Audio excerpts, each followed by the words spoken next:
দর্শক ইতিমধ্যে দেখতে পাচ্ছেন যে ঘটনাটি কেন্দ্র করে উপজেলা গেট চত্বরে যে বাকবিতণ্ড স্বামী স্ত্রীর সেই বিষয়টি নিয়েই কিন্তু দেখতে পাচ্ছেন এখানে স্ত্রী তার স্বামীর ভ্যান কিস্তি না দেওয়ার কারণে আটক করেছে, কিন্তু স্বামী কিন্তু স্ত্রীর কাছ থেকে সেই ভ্যানটি ছিনিয়ে নেওয়ার জন্য চেষ্টা করছে। তবে এই বিষয়টি নিয়ে এলাকায় এক চাঞ্চল্য সৃষ্টি হয়েছে। তবে বিস্তারিত আমরা জানতে পেরেছি তার যে শেষ কিস্তি আসা ব্রাঞ্চ থেকে কিস্তি তুলে তার ছোট বোনাইকে এই গাড়িটি কিনে দেয়, আর সেই কিস্তি না দেওয়ায় এই গাড়িটি খোকসা উপজেলা গেট সংলগ্নে আটক করে। এই গাড়িটি নিয়েই চলছে বাকবিতণ্ড আর টানা হেসরা। ওই ছেলেটা কি হয় আপনার? কম্পিউটারের কাজ আপনার কি হয়? আপনার ছোট বোন হয়। আসলে কি হয়েছে বলেন তো একটু, আমরা যা শুনি। আর ঋণ তুলে নিয়ে গাড়ি নিয়ে চলে আসে, কিস্তি দেওয়ার কথা, কেন কিস্তিও দিবি না, গাড়িও দিবি না। চলে আসে আমার প্রথম এনজিওর কিস্তি দিয়েছে না, এনজিও বসে হয়। এই গাড়ি মনে করেন আমার ঋণ তুলে আপনার ছোট বোনাইকে দিয়েছিলেন, গাড়ি কিনেছিলেন, ওই টাকা দিয়ে গাড়ি কিনেছিলেন? গাড়ি আপনি কিনে দিছিলেন? গাড়ি আমি কিনে টাকা দিছিলেন? টাকা দিছিলাম, ওর বাপ ওর দাসকে কিনে দেয়। আচ্ছা, এখন বাসা কোথায়? আর বাসা তোমার বলছে ওনাকে টাকা দেওয়ার কথা ছিল যে আপনাকে টাকা দিবে। টাকা দেওয়ার কথা সপ্তাহে মাসে দেবে না সপ্তাহে দেবে? সপ্তাহে প্রত্যেক বৃহস্পতিবার। কত টাকা দেওয়ার কথা ছিল? 1050। এবার আলাদা প্রত্যেকের টাকা আমার একবারে দিয়ে দিই।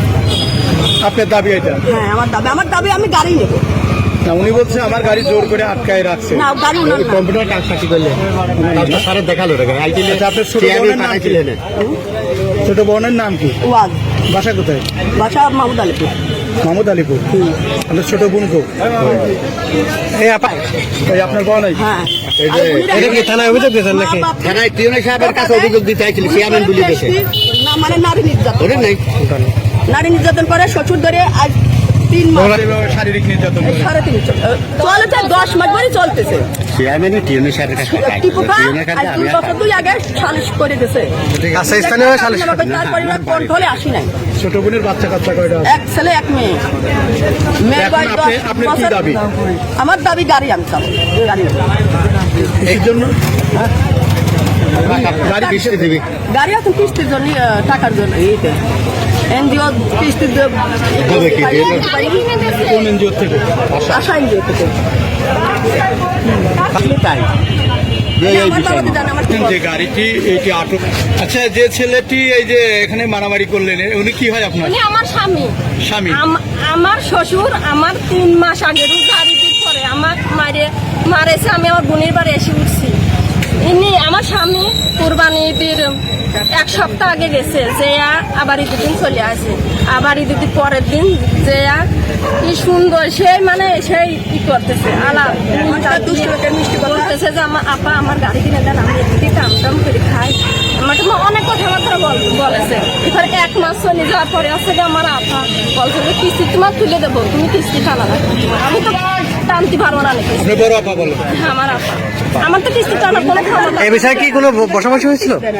আমার নামে দেয় না, এই আগে বললাম। তারপরে হচ্ছে যে আমার আপার নামে কিন্তু তুলে দিয়ে গাড়িখান করে দিয়েছে। আজকে প্রথম কিস্তি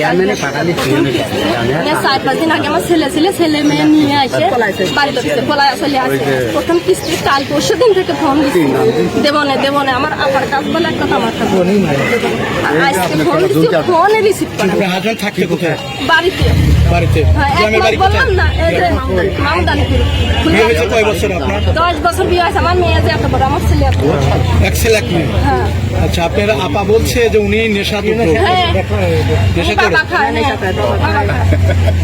আসলে কি আপনি বলতে চাচ্ছেন এই নেশার কারণে উনি এরকম হয়েছে? নেশার কারণে আমি অত সব বুঝিনি। ও বিয়ে করে ও মারবি, আমার ওর বাপ মারবি, ও মা মারবি, মারি ধরে খেদা দিয়েছে। আমি আমার আপার বাড়ি এসে উঠেছি। এই লালা ভুলাইয়া ও গাড়ি খেয়ে নিয়েছে পরিণে ফুটেছে। এখন এই গাড়ির ও কিস্তিও দিবি না, কিছু করবি না। এই গাড়ি আমার আপনার গাড়ি নিয়ে আমার 45,000 টাকা নিয়েছে, টাকাগুলো দিয়ে দিবি। উনি বলছে যে আমার গাড়ি আমার টাকায় কিনে। টাকা কিনে না, আর আমার আপা দিয়েছে 45,000 টাকা। ওই সময় কেউ ছিল, সাক্ষী আছে এখনো? সাথে ওর বাপি, ওর বাপের কাছে ফোন দেওয়া হয়েছিল, ওর বাপি যে আপনার ছেলের কাছে এত টাকা দেওয়া হলো। আচ্ছা আমি বলি, বিষয়টা হচ্ছে যেহেতু আপনাদের পারিবারিক দ্বন্দ্ব, তাই না? তো আপনার হাজবেন্ড বা আপনার আপা টাকা তুলে দিচ্ছে, তাই না? সে টাকাও দিচ্ছে না। এখন কি আপনি অভিযোগ করবেন এই বিষয়ে? আশা থেকে টাকা লোন তুলে কিস্তি হিসাবে তিনি এই গাড়িটি ছোট বনাইকে কিনে দেয়। তবে এই কিস্তি না দেওয়ার কারণে আজকে খোকসা উপজেলা গেট চত্বরে তার কাছ থেকে এই গাড়িটি জব্দ করেছে। গাড়ি নিয়ে এনেছে গাড়িটা আমার, বুঝছেন?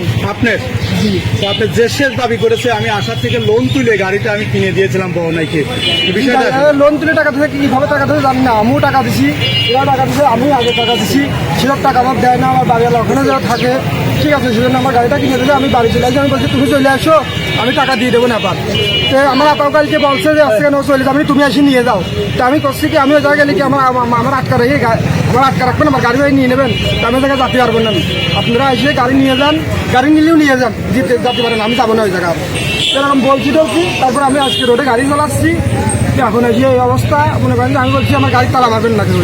আর এই জায়গা থেকে 2-3 লোক আমার দাবি ভাবছে, 2-3টা মানলো কি আপনার?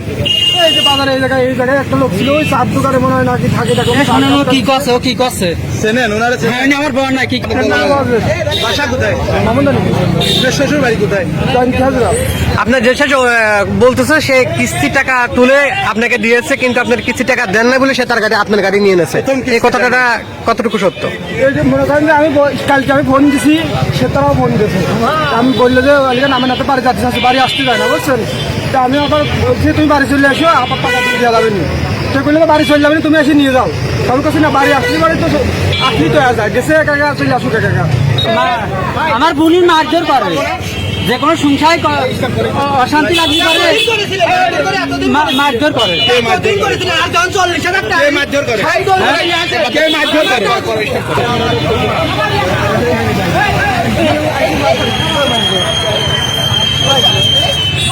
ভাই একটু ভালো করে বলেন তো, আপনার গলাটা ভালো হয় না। বনাই বর্তমান আর উনি অনেক আগে থেকে অশান্তি, মানে বিয়ের পর থেকে অশান্তি করে। এই এখানে কিছুদিন আগে আমার বোন শাশুড়ির সাথে দরগা লাগাছে, তার শ্বশুর দেয়া আবার আমার কোনো কথা শোনা নাই, মিলা নাই। তার শ্বশুর দেয়া আমার ওই বোনের কাজল দিয়ে বাড়ি নিতে, সেই মারা মারছে। আচ্ছা গাড়ি নিয়ে কি হয়েছে আজকে? আমি বিস্তারিত করছি, তাও শোনেন। তারা কাজল দিয়ে বাড়ি এসে অনেক অত্যাচার করে আমার বোন চলে আসবে, চলে দেওয়া তার বোনের বাড়ি উঠবে, বুঝছেন? তার বোনের বাড়ি, আমার বড় বোনের বাড়ি হলে কি আবার ইয়েতে কুমারখালী মালিক, সেনে যা উঠেছে। আমার বোন সেনেই থাকে, কারণ ইনি হনে গেছে যা একটা মিল চাল করছে যে আমার ভ্যান কিনে দেন, আমি ভ্যান কিনে নিয়ে এদিকে ওর সাথে সংসার করবো। হ্যাঁ, মানে বাড়ি যাবি না, অনেক অত্যাচার করে। আর বোন বাড়ি যাবি না, সেই জন্যই ইনি যা এই চালাকি করছে, বুঝছেন? আমার ওই ওই বোনের নামে কিস্তি লোন চলেছে, সেই টাকা দিয়ে ভ্যান কিনে দিতে, সেই ভ্যান নিয়ে বাড়ি চলে আসবে। সে বলতে না দেওয়ার জন্য কিস্তি ভ্যান নিয়ে বাড়ি চলে আসবে, ভ্যান নিয়ে বাড়ি চলে আসবে। বাবার বাড়িতে চলে আসবে। হ্যাঁ, তার বাবার বাড়িতে চলে আসলাম। আর বোনের কাছে এবার তুই বাড়ি চলে আস। তাই তো নাম কি? আমার নাম মোহাম্মদ নিজাম, আপনার বাসা কোথায়? আমার ভাই জনখাদা। এখন আপনি কি দাবি? আমার দাবি যে কোনো একটা মিলতাল আমার গহনার, আমি কোনোদিনও মারেননি? কিছু কই না, এ বন্ধু কিছু কই না, কিন্তু